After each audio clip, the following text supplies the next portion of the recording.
Hej, jeg hedder Arne. Jeg er spillende træner i vores lille fodboldklub. I moderne fodbold, der skal man kunne træne hele året rundt. Men sådan en kunststofbane, den koster jo kassen. Men vi var heldige. Torben sponsorerede nogle fine tæpperester til os. Man kan godt blive lidt statisk elektrisk. Men det synes jeg ikke er noget problem. Der er stødet! Hvor er Lasse? Han støder til senere. Efter vi har fået sponsoreret den nye bane, så har vi vundet alt. God kamp! Nej. Så nu lader vi bare op til næste kamp. Støt lokalsporten til bedre træningsforhold, hver gang du tanker og betaler med OK's benzinkort eller OK's app.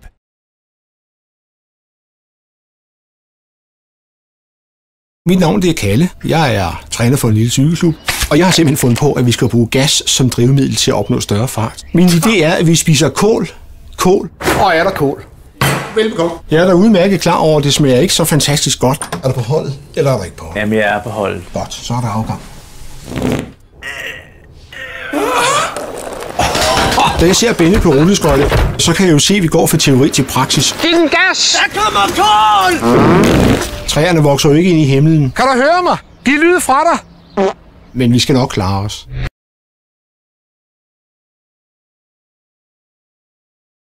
Okay, mit navn er Bo. Snor, bang! Og jeg er leder af vores lille lokale dansetrup, Cha-Cha-Cha. Og i dans handler det om at se godt ud. Der er sgu point i det der look der, Ivan. Fantastisk! Det gik så helt galt i 2014. Tankning i styrtregn. Det var godt nok en dårlig hårdag. Men så downloadede jeg OK's app. Nu sidder jeg bare på forsædet og klar betalingen.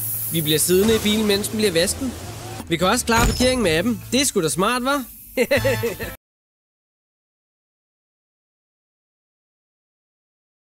Hej, jeg er Kevin. Jeg er 26 år gammel, og jeg bor hjemme hos min mor og far. Og så kan jeg godt lide at gå til fægtning. Men desværre er der jo lidt overgang i vores gamle elinstallationer. Hvad så, Kevin? Er du klar til at blive ristet? Det kan du tro. Kom nu. Det kan jo godt give sådan lidt tics i armen. Vi kæmper lidt med det, også i hverdagen.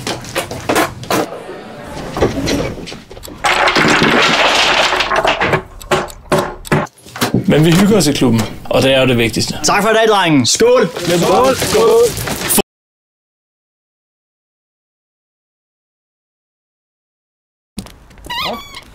Mit navn er Martin. Jeg er 34 år. Til daglig arbejder jeg på et lille revisionskontor. Og så elsker jeg at spille håndbold. Nu er vi jo en lille klub med få midler. Så derfor så har vi valgt at lave vores egen harpiks. Tror du ikke få noget på fingrene? Og det er den, jeg laver.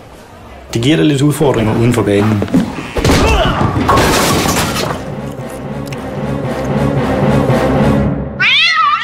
Men vi holder sammen. Det gør vi. Så bliver det sgu nok uden bold igen, dreng.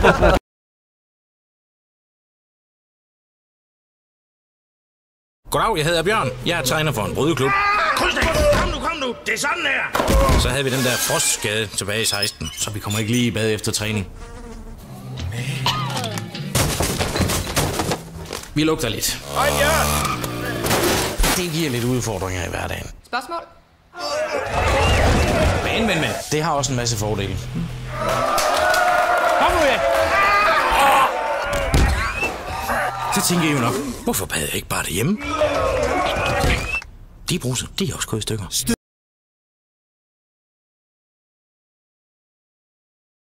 Jeg hedder Peter, jeg er svømmetræner her i klubben. Yep. Vi er rigtig glade for at have fundet det her sted. Er der nogen, der ikke har spist i dag? Ja. Okay, du holder munden lukket, når I svømmer, ikke? Ja. Og så afsted. Vi har vundet præmier og alt muligt. Det ser godt ud. Det er helt perfekt.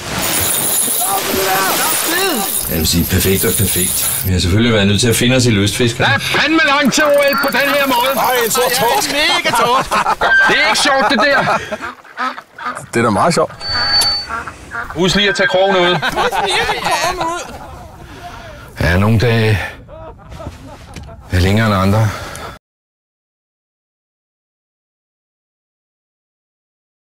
Jeg hedder Jens, og jeg er også træner her i klubben. Som I kan se, så trænger vi lidt til en kærlig hånd. Vi har en boldkanon her i klubben, som er vores store stolthed.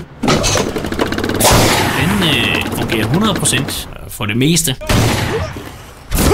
Out! Kom nu ind! Nej! Spillerne, de lander alle mulige steder. De flyver jo til højre, til venstre. Hvad siger du, sådan en drivhus koster? Okay. En ting, det er, at de havner alle mulige steder. En anden, det er, at de glemmer at tage boldene med hjem. Og det er bare ikke godt nok.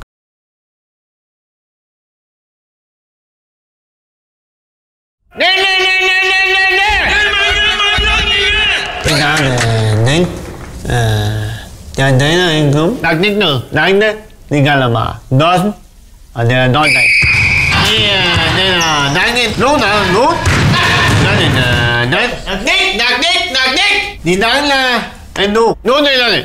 Nælder. Nu. Nord. Det var dæk. Det er også.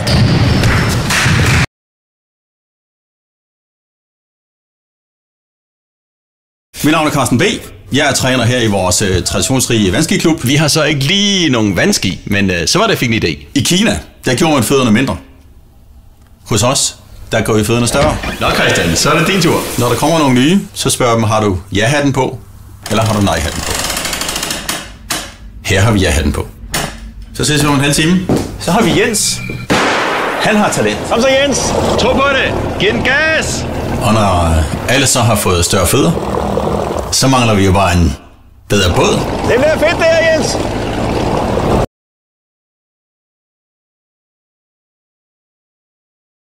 Hej, jeg hedder Jim.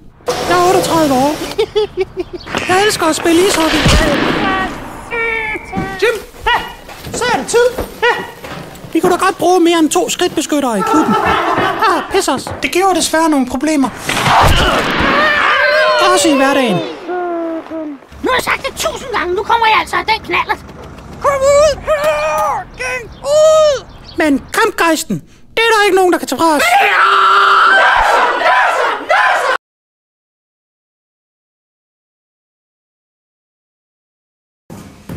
Ja, det er flot det der. Jamen, jeg hedder Preben, og jeg er trampolintræner her i klubben. Vi har jo en udfordring med loftshøjden. Så var det en af medlemmerne, der fandt på at sætte trampolinen op ad væggen.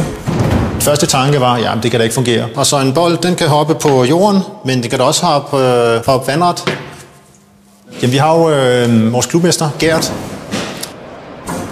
Han mestrer den her teknik jo 100% som seriøs trampolinklub, så vil vi jo gerne have lidt højere til loftet. Men vi klarer os.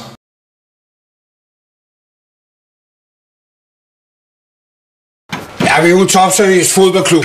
For os gælder kun én ting. Sejre, sejre og sejre. Også hernede, Svend Erik og Knud. Kom nu. Så kig på den bold i stedet for at kigge op. Vi har et lille problem. Vi deler baner med spydkasterne. Der kommer spyd! Det er dog ufatteligt! Han kunne være kommet til skade! Er du okay, Jørgen? Det strammer lidt. Jamen, det kan jeg godt forstå. Men når de rammer vores bolde, så er det et problem. Tak for den her sæson, gutter. Hej med jer.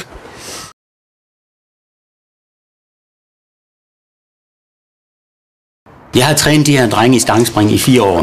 De går jo til den med en entusiasme, som siger bare 2 til alt, ikke? Hvem skal så være den, der springer først i dag?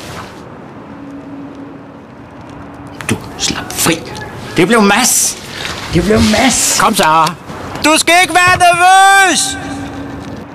Ja. Skide godt. Ja, vi mangler en madras. Men vi klarer os. Det prøver vi lige igen.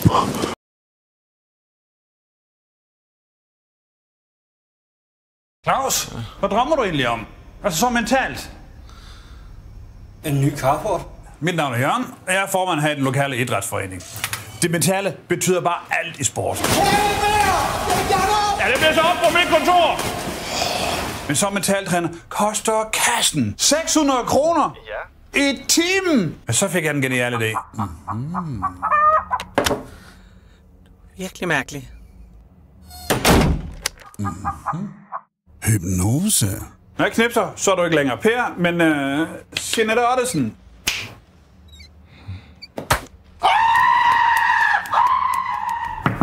Næste! Kom så! Op, ikke løb, men skynd dig. Det kan da godt give lidt udfordringer i hverdagen. Ej, hvor er det flot. Held og lykke med det. Så, så vores lille håndkat. Jeg har godt nok lidt ondt i hovedet i aften, skat. Her, tag dog din egen cykel. Hej, Tessa. Men på banen. I svømmer bare i forvejen, drenge. Bagfra! Jeg har fået en enkelt lille klage, men det er jo ikke noget, som jeg ikke kan håndtere. Jørgen! Giv mig Per tilbage! Så havde jeg bare en lille og stille og rolig snak med Pers kone. kanin. Og inderst inde, så forstår Per skolen godt, at jeg har gjort det rigtige. Så vi klarer os.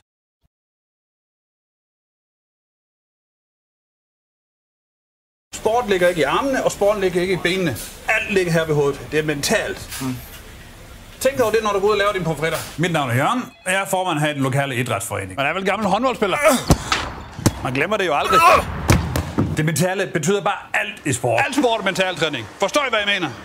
Men sådan en mentaltræner koster kassen. Hvad så her? Gider du ikke at træne? Nej. Derfor fik jeg ideen til hypnose. Nu er du en kat. Nu er du en kat. Du er kat. Så gik jeg fra teori til praksis. Henrik! Kom lige ind på mit kontor! Nu!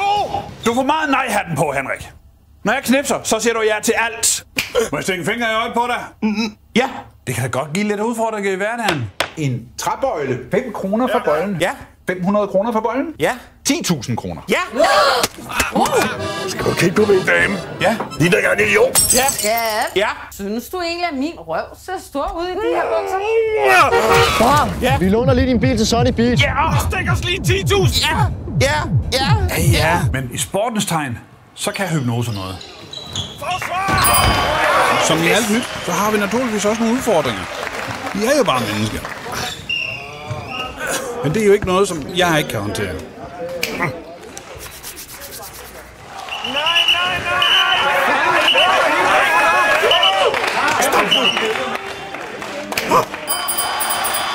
Du tænker snyd. Jeg tænker resultater. Det er jo ikke lokalsport. Det er pokalsport.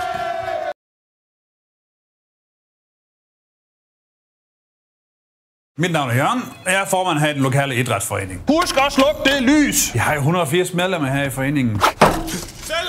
Så det er der lidt at tage fat på. Hov, Claus, stop! Det duer ikke, det der. Nu skal du bare til højre.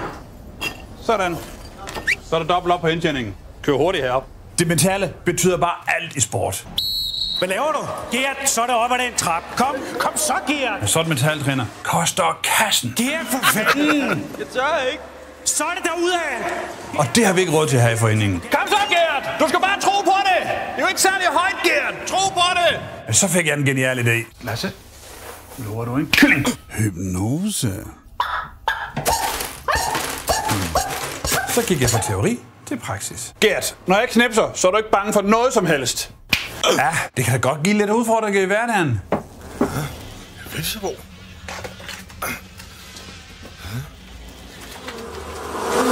Hey, julemand! Hey, flyt dig! Flyt dig, så jeg kan komme på arbejde! Flyt dig! Men på banen... Ja! Flot udspring. Formanden er glad. Flot. Så skal vi bare lige have fundet ud af, hvordan vi hypnotiserer sønnen tilbage igen. Hvad så? Men det er et mindre problem. Så vi klarer os.